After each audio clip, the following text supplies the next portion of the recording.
Children confiding in their parents is a fundamental aspect of healthy family dynamics. When children feel comfortable sharing their thoughts and feelings with their parents, it fosters trust and strengthens the parent-child bond. Now, this open communication can help parents understand their children's perspectives, concerns, and experiences, allowing them to provide guidance, support, and reassurance effectively. Now, encouraging children to confide in their parents creates a safe space for them to express themselves, seek advice, and navigate challenges they may face, promoting emotional well-being and a positive parent-child relationship. Hello and welcome to Insight Today. I am Jumai Manson. I'm being joined by Ramsey Enoch Agbo, and today we'll be looking at children confiding in their parents. Do not go anywhere. The program continues shortly. Stay tuned.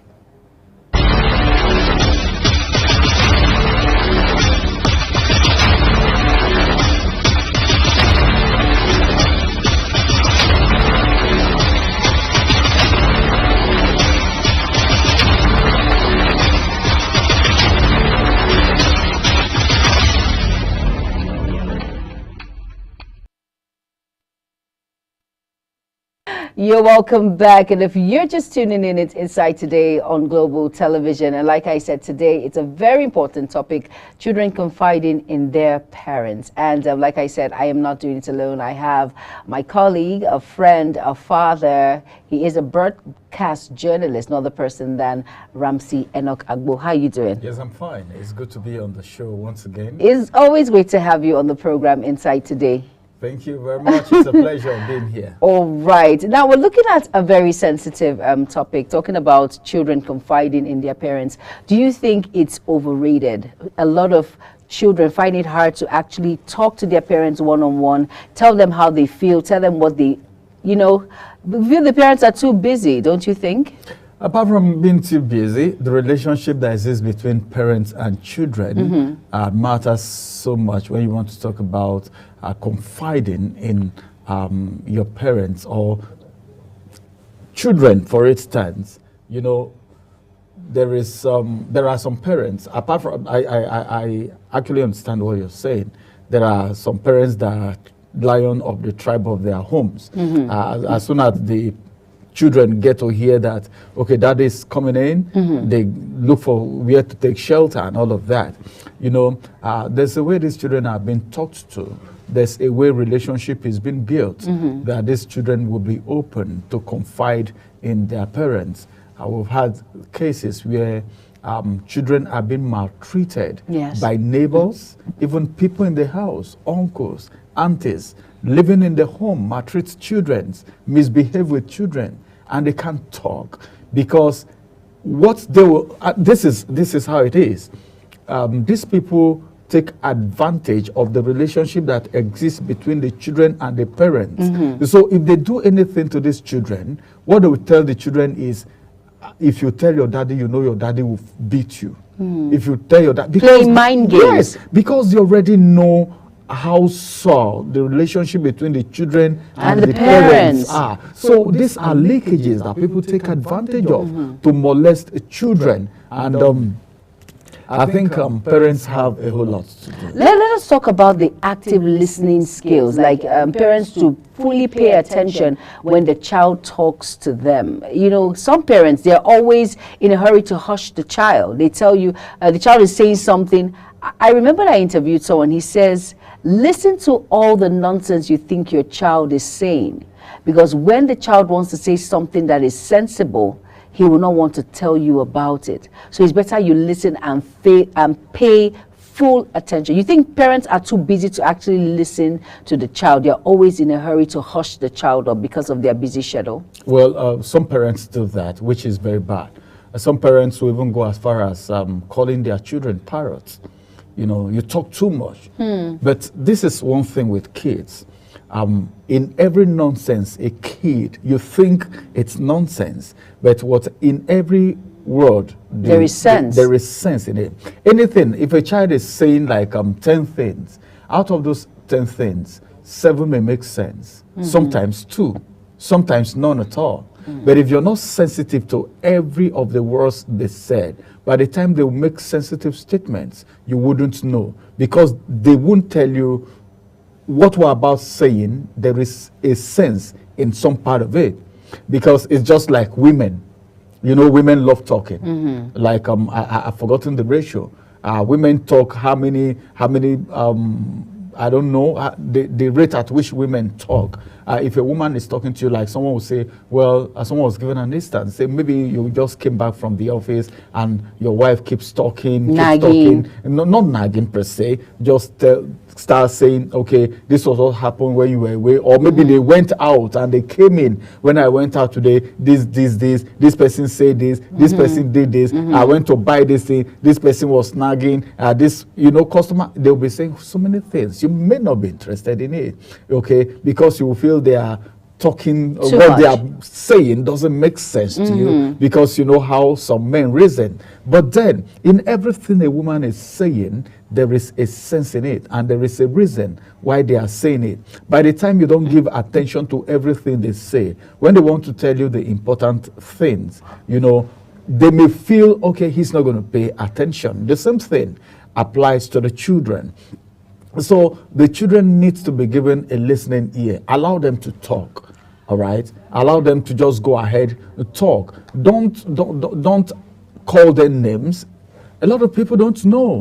The name you call your children go a long way affecting them. True. The way you treat your children affects them even when they go out, when they mix up with other kids. So parents need to be very, very careful so that they can give their children listening ears. Allow them to talk. It's part of them. Everyone has gone through that process at a point in time. So just allow them to talk to you.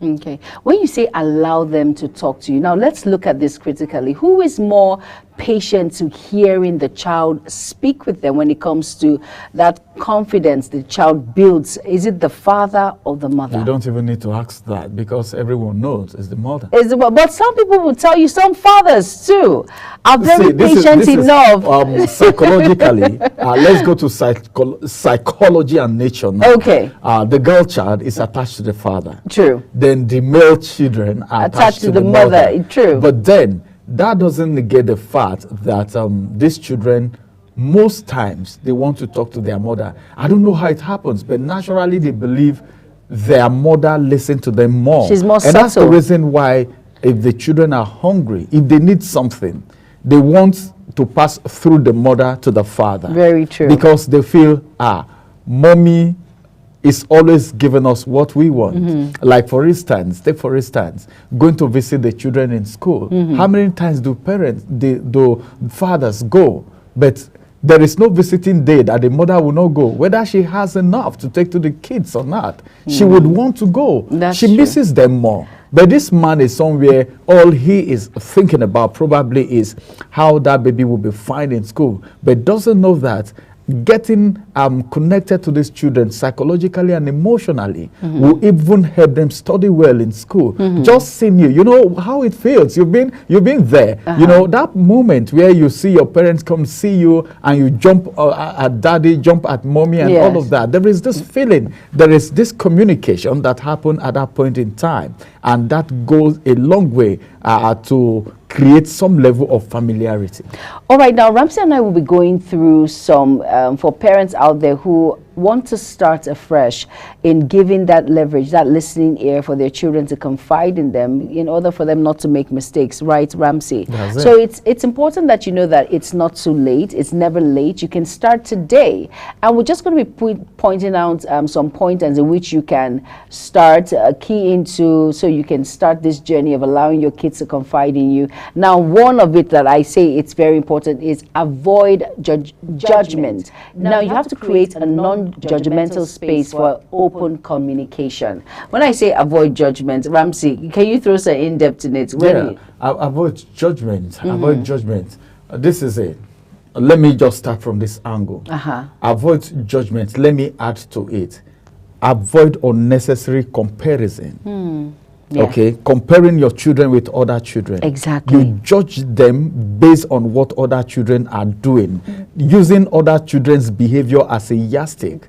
You're always crying. You're always shouting. You're always doing this. You're not Are you reading. not seeing this? Are you not seeing this person? Exactly. Look, this person reads for 5 hours, but you just read for 1 hour now. You're okay, and they don't know that everybody's level of acclimatization is different. You know, you can just read for 1 hour, and somebody reads for 3 hours. You get better than that person that read for that longer time. So these are some of the things. Judgmental. You don't need to be judgmental, okay, for your children, because these are children, all right, and they metamorphose, they grow as they are growing. So many things are changing in them.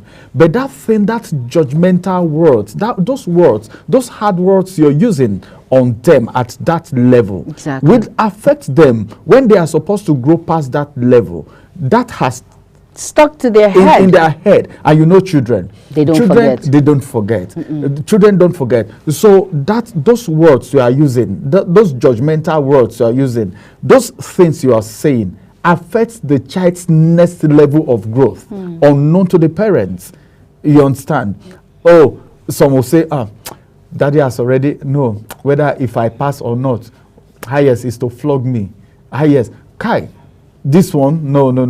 This one cannot amount to, you are not like my son Michael, my daughter Miriam, and this judgment affects these children. So there is no basis for that. You don't need to judge them. Instead, encourage them. They are children, they are growing. So what they need is encouragement and not judgment. And just to add to what Ramsey just said, when you are judgmental, that judgmental space, and for that open communication, the child finds it hard to confide in you. The child will not tell you that issue that is bothering him or her, that pressing issue that you need to be in the know of. The child will keep it to his or herself, right, Ramsey? That's it. Now let's talk about another area, privacy. Keep their confidence unless it's a safety concern. There's some times where parents have to learn to keep secrets when a child will confide in you. Like you said, the mothers are the ones that are open to this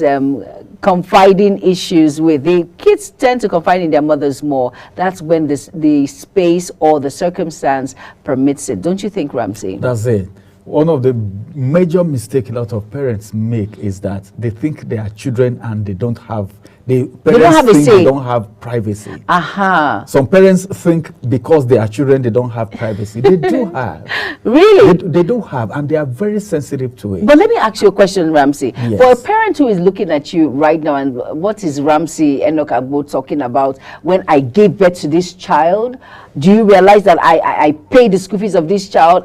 I gave birth, and also I make the rules, and we are Africans. We have what we call morals, we have values. So why would you tell me your child who is 13, 14, 15 has privacy? Are you kidding me? Yeah, when we talk about privacy, we're not talking about you looking into his phone.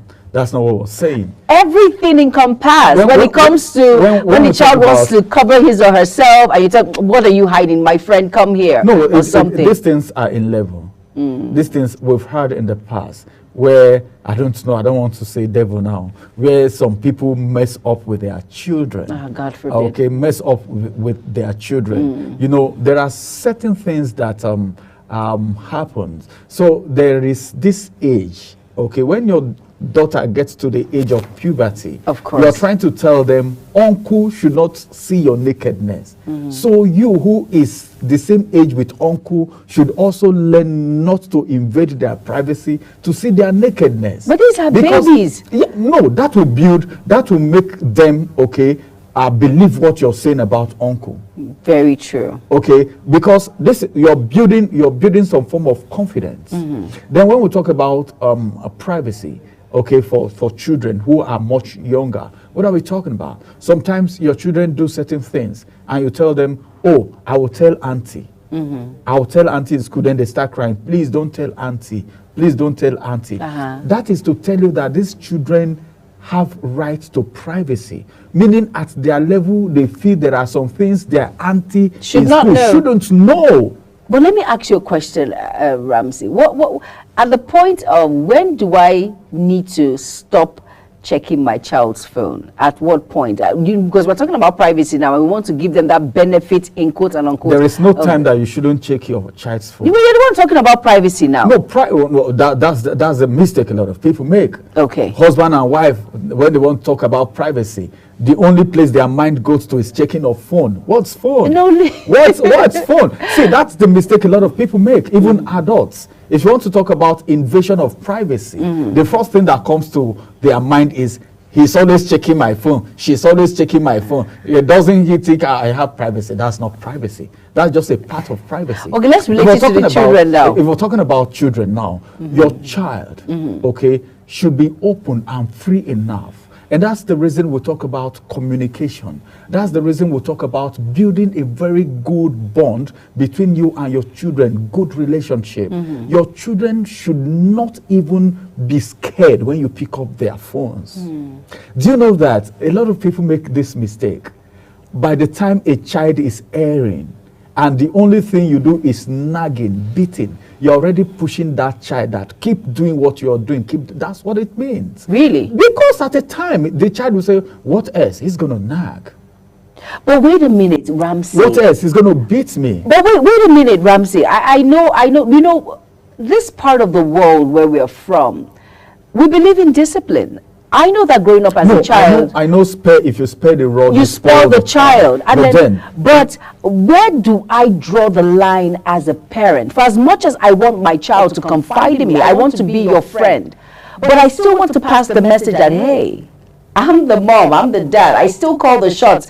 I make the rules to when you are old enough to make the rules yourself. No, because sometimes your kids get it twisted. They feel because you confide in me, it makes us friends. We are friends, but you give that levity for, you know, disrespect. You give that levity of. So where do I draw the line, Ramsey? That's where the problem starts from. There is this saying that you can only bend a fish when it's fresh. Very true. By the time it's dry, if you try doing that, it will break up. See, all these things are things you need to start from the beginning. There is a way you I'm a communicator. You know, communication, there's a way you communicate. Mere talking, there's a way you talk to me, okay, that will enter my body more than you flogging me. Very true. But a lot of people don't know this. There are things you can tell your child. I don't want this in your phone. I don't want that in your phone. And the child will not put it there. Okay? But then, these children don't even know what is good or what is bad. They have something in their phone. You allow that in even got there in the first place. They're already enjoying it, getting attached to it. Then at the middle, you want them to stop it. They may stop it when you are there, but they will do it when you are not there. So you need to draw, there is a very thin line. You need to draw this line, give them an understanding, educate them, communicate with them, all right? Let them know that this thing is wrong. They should just know as they are growing, it should grow with them. This mentality should grow with them. It's not when they grow that you want to put that. Okay, so these are the basic things. Communication is very important.